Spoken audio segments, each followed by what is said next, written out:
मैं गजानंद वर्मा कक्षा 11 के लिए विषय निवारी हिंदी पुस्तक आरोह पाठ 2 गद्य भाग में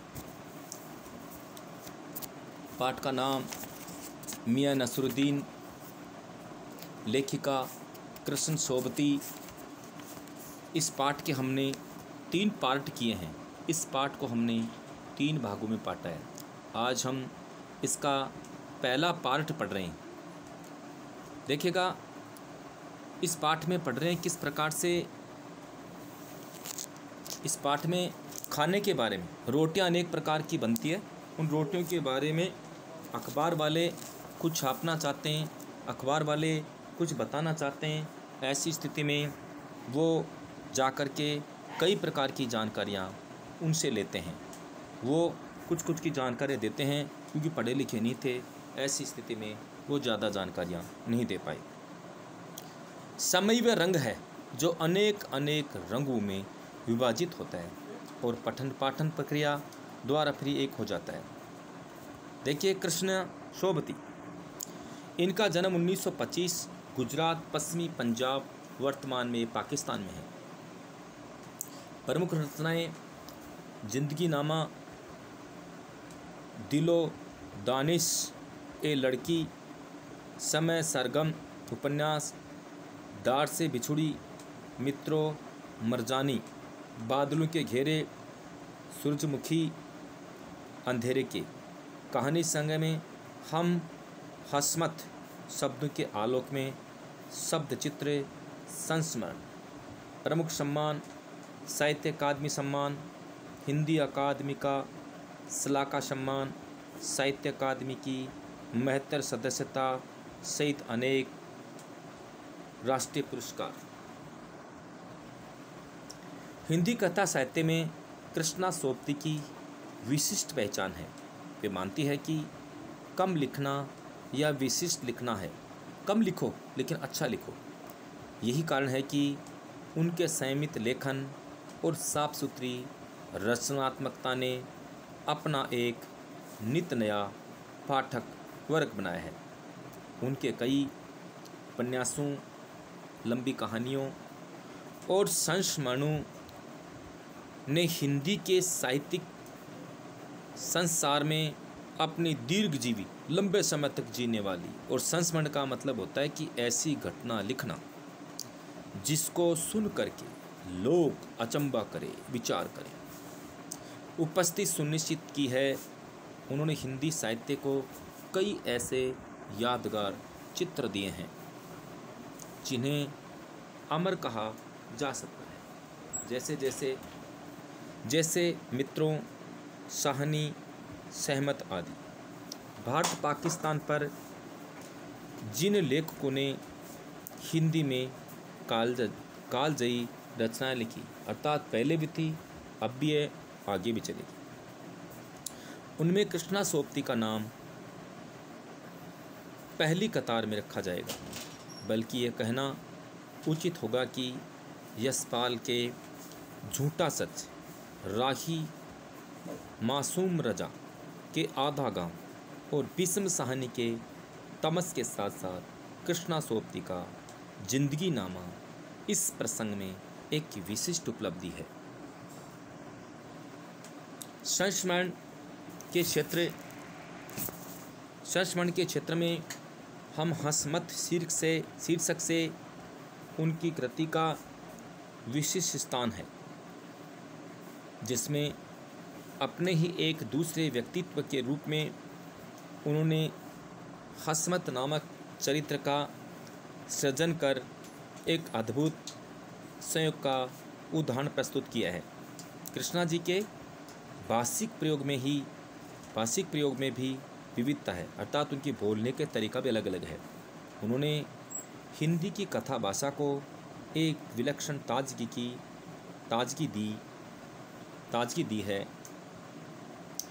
संस्कृतनिष्ठ तत्समता, उर्दू का बांकपन, पंजाबी की जिंदा दिली, ये सब एक साथ उनकी रचनाओं में मौजूद है। मियां नसरुद्दीन शब्द चित्र, हम, हसमत नामक संग्रह से लिया गया है। इसमें खानदानी नानबाई मियाँ नसरुद्दीन के व्यक्तित्व, रुचियों और स्वभाव का सब चित्र खींचा गया। नानबाई का मतलब अनेक प्रकार की रोटियां बनाना, तंदूरी रोटी बनाना। उन रोटियों को एक स्थान से दूसरे स्थान पर भेजा जाता है, बिकती है। जिस व्यक्ति को जैसी रोटी चाहिए वो रोटी वहाँ से प्राप्त करता। मियाँ नसरुद्दीन अपने मसीहाई अंदाज से रोटी पकाने की कला और उसमें अपने ख़ानदानी महारत को बताते हैं। वे ऐसे इंसान का भी प्रतिनिधित्व करते हैं जो अपने पैसे को कला का दर्जा देते हैं और करके सीखने को असली हुनर मानते हैं। किसी बात को सुन करके अमल में लाना ही ज़्यादा महत्वपूर्ण नहीं होता, बल्कि उस काम को प्रैक्टिकल रूप में करें। प्रैक्टिकल रूप में करने से ही उसका सही तरीका, सही अंदाज़ा, सही काम होता है, अन्यथा मुश्किल है। अब देखिए मियाँ नसरुद्दीन, देखिएगा इस पाठ में हम पढ़ेंगे कि मियाँ नसरुद्दीन अपने काम में व्यस्त थे। वो रोटियां पका रहे थे, अनेक प्रकार की रोटियां पका रहे थे। उसी समय दो व्यक्ति जो पत्रकार अखबार वाले थे, नकल नवीस थे, वो रोटियों की क्वालिटियाँ, रोटियों की साइज़, किस तरह की रोटियां, कहाँ कहाँ रोटियां जाती है, कैसी रोटी बनाते हैं, ये काम उन्होंने कहाँ से सीखा और ये काम करते उनको कैसा महसूस होता है, ये सारी बातें वो अखबार में छापना चाहते हैं। इसीलिए वो जाकर के उनसे कई प्रकार के सवाल जवाब करते हैं और वो भी मियाँ नसरुद्दीन भी बड़े अच्छे अंदाज से उनका जवाब देते हैं। उनका मानना था कि कला को सीख लेना बहुत बड़ी बात है। कला कोई भी कम नहीं होती, छोटी हो चाहे बड़ी हो, कला तो कला होती है। अब देखिएगा मियाँ नसरुद्दीन साहबो उस दिन अपन मटिया महल की तरफ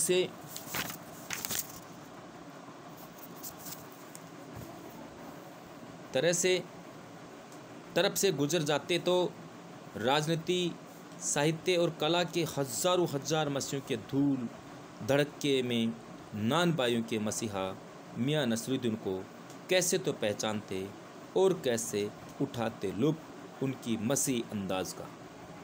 कहने का अर्थ हो गया कि नकल नवीस अखबार वाले प्रतिदिन इधर उधर घूमते हैं, लेकिन अगर वो मियाँ नसरुद्दीन के पास नहीं जाते तो किस प्रकार से अनेक प्रकार की रोटियां किस तरह से बनती है और मियाँ नसरुद्दीन के बोलने का जो अंदाज़, उसका आनंद वो कैसे ले पाते।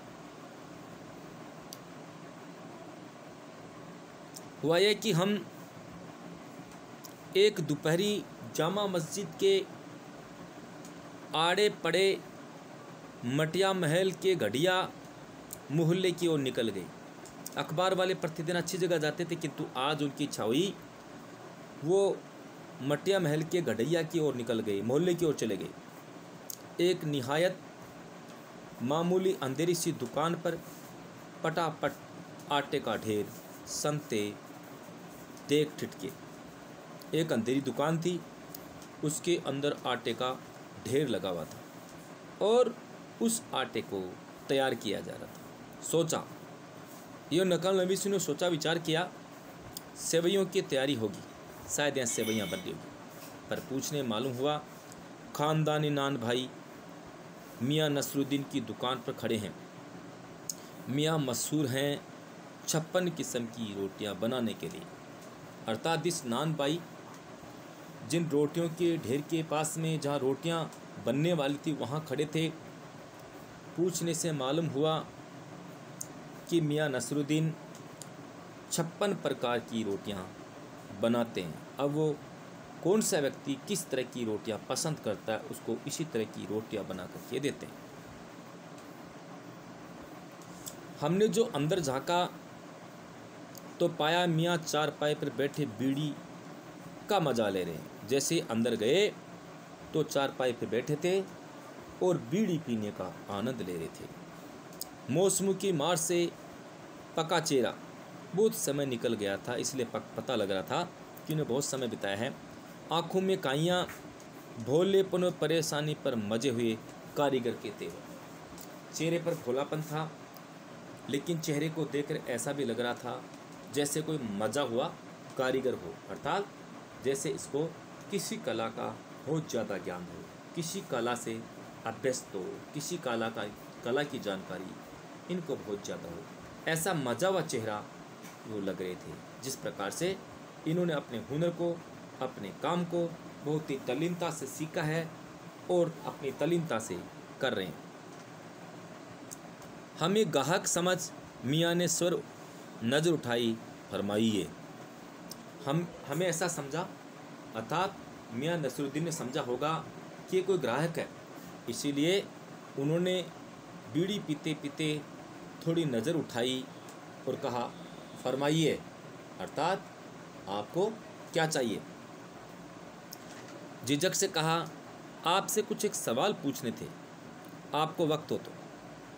एक बार ठिठके, एक बार झिझके, फिर कहा, आपसे कुछ सवाल पूछने थे, अगर आपको वक्त हो तो। मियाँ नसरुद्दीन ने पंचहजारी अंदाज से सिर हिलाया।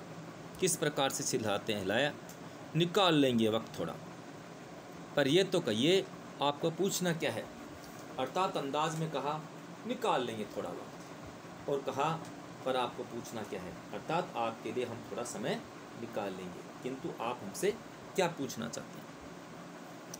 फिर घूर कर देखा और जोड़ा मियाँ, फिर घूर कर देखा और जोड़ा मियाँ कहीं अखबार नवीस तो नहीं हो। फिर घूर कर देखा और जोड़ा मियाँ कहीं अखबार नवीस तो नहीं हो। ये तो खोजियों की खुरापात है, अर्थात तुम अखबार वाले तो नहीं हो। जिस प्रकार से खोजी जो लोग होते हैं, खोज करने के लिए निकलते हैं, आप कहीं अखबार वाले तो नहीं हैं। हम तो अखबार बनाने वाले और अखबार पढ़ने वाले दोनों, ये चित्र देखिए, दोनों की निठल्ला समझते हैं। उन्होंने कहा, अखबार बनाने वाले, अखबार बेचने वाले, इन दोनों को हम निठल्ला समझते हैं, बेकार समझते हैं। हाँ, कामकाजी आदमी को इससे क्या काम है। खैर, आपने यहाँ तक आने की तकलीफ उठाई है तो पूछिए, क्या पूछना चाहते हैं। शुरू में तो सवाल किया, आप अखबार वाले तो नहीं है, अखबार वाले तो न जाने कितनी खुरापात करते हैं, लेकिन पाया न तो हम अखबार छापने वाले हैं, न अखबार बेचने वाले हैं। तो भी कहा, ठीक है, कोई बात नहीं है, आप अगर फिर भी पूछना चाहते हैं तो आप पूछ सकते हैं। तो पूछे, क्या पूछना चाहते हैं। पूछना ये था कि किस्म किस्म की रोटियां पकाने का इल्म आपने कहाँ से हासिल किया। आपके यहाँ अनेक प्रकार की रोटियां बनती है, इतनी प्रकार की रोटियां, इतने प्रकार की जो रोटियां बनाने का जो हुनर है, रोटियां बनाने का जो काम है, आपने कहाँ से हस्तगत किया, आपने ये काम कहाँ से सीखा। अर्थात इतनी प्रकार की रोटियां आप जो निठल्ले आप बनाते हैं, लेकिन आपने ये रोटियां कहाँ से हासिल की। मियाँ नसरुद्दीन ने आँखों के कंचे हम पर फेर दिए। वहीं खड़े खड़े आँखों के कंचे, अर्थात उन्होंने अपनी आँखें फेरी, फिर तरेर कर बोले, विचार करके बोले, क्या मतलब। पूछे साहब, नानबाई इल्म लेने कहीं और जाएगा। ये कहा, अरे भाई, ये हमारे ख़ानदानी पैसा है। नानबाई अर्थात रोटियां पकाने का काम सीखने के लिए नानबाई और कहीं जाएगा। ये कहना चाहते थे कि हमारे यहाँ हमारी पीढ़ियों से ये हमारे बुजुर्ग यही काम करते आ रहे हैं, इसीलिए इस काम को सीखने के लिए हमें बाहर जाने की आवश्यकता नहीं पड़ी। ये कहना चाहते हैं कि पिता की मृत्यु के पश्चात ये इसी ठिये पर आकर के बैठ के इनके पिता भी यही काम करते थे। इनके बुजुर्ग जो माता पिता परिवार के जितने सारे लोग थे, वो सब भी यही काम करते थे। इसीलिए उन्होंने कहा कि नान बाई को कहीं बाहर जाने की सीखने की आवश्यकता नहीं है, अर्थात जो घर पे रोटियां बनती है उनको कहीं बाहर जा कर के सीखने की आवश्यकता नहीं पड़ती। अर्थात हमारे पैतृक धन था, हमारे परिवार के सारे लोग इसी काम को करते थे। क्या नगीना साज के पास, उन्होंने उत्तर पूछा, क्या नगीना साज के पास, क्या आयना साज के पास, क्या मीना साज के पास, या रफूगर रंगरेज या तेली तबोली से सीखने जाएगा? उन्होंने कहा कि भाई क्या आयना साज के पास, ये भी अनेक प्रकार की रोटियां बनाते हैं, क्या नगीना साज के पास, ये भी रोटियां बनाते हैं, या रफूगर अंग्रेज या रफूगर उनके पास, या रंगरेज तेली तंबोली से सीखने जाएगा? क्या फरमा दिया साहब, ये तो हमारा खानदानी पैसा ठहरा। क्योंकि अनेक प्रकार की रोटियां बनाने का जो काम है, अनेक प्रकार की रोटियां बनाने का जो काम धंधा अन्य लोग भी करते थे, वो भी प्रसिद्ध लोग थे जो इस प्रकार की रोटियां बनाते थे। और उन सारे लोगों का नाम, जहां अनेक प्रकार की रोटियां बनती थी, उन सब का नाम मियाँ नसरुद्दीन ने नाम लेकर बताया। कहा क्या मीना साहब, नगीना साहब यहाँ सीखने जाएगा क्या? अर्थात ये काम तो हमारा पैतृक धंधा है, हमारे परिवार के लोग शुरू से इसी काम को कर रहे थे, इसीलिए हमें ये काम बाहर सीखने की आवश्यकता पड़ी नहीं। अर्थात हमारे बुजुर्गों से हमने सीखा और उनके जाने के पश्चात उसी ठिये पर बैठ गए, उसी स्थान पर बैठ गए, और जब से लेकर आज तक हम इस हुनर को कर रहे हैं, इस काम को कर रहे हैं।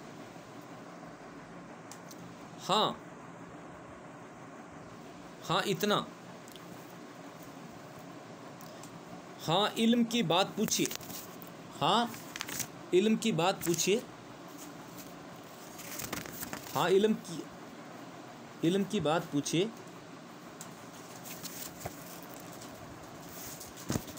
क्या कहा उन्होंने? हाँ इल्म की बात पूछिए तो जो कुछ भी सीखा अपने वालिद उस्ताद से ही सीखा। आज तक हमने जो कुछ सीखा अपने पिता से सीखा। अर्थात ये हुनर हमें सीखने के लिए बाहर जाने की आवश्यकता नहीं पड़ी, क्योंकि हमारे परिवार में पहले से ही, बहुत पहले से ही हमारे परिवार में ये नान बाई अर्थात रोटी बनाने का काम करते थे। यह हमारा पैतृक काम था, इसलिए उनके जाने के पश्चात, हमारे वालिद अर्थात पिता के पश्चात जाने के पश्चात, गुजर जाने के बाद उसी ठिये पर, उसी स्थान पर आकर के बैठ गए। जो काम वे करते थे उसी काम को हमने संभाल लिया, और जब से आज तक हम भी उसी तरह की अनेक प्रकार की रोटियां बनाने का काम हम करते हैं जो हमारे बुजुर्ग करते थे। मतलब है कि हम घर से न निकले कि कोई पैसा अख्तियार करेंगे, जो बाप दादा का हुनर था वही उनसे पाया, और वालिद मरहूम के उठ जाने पर आ बैठे उसी ठिये पर।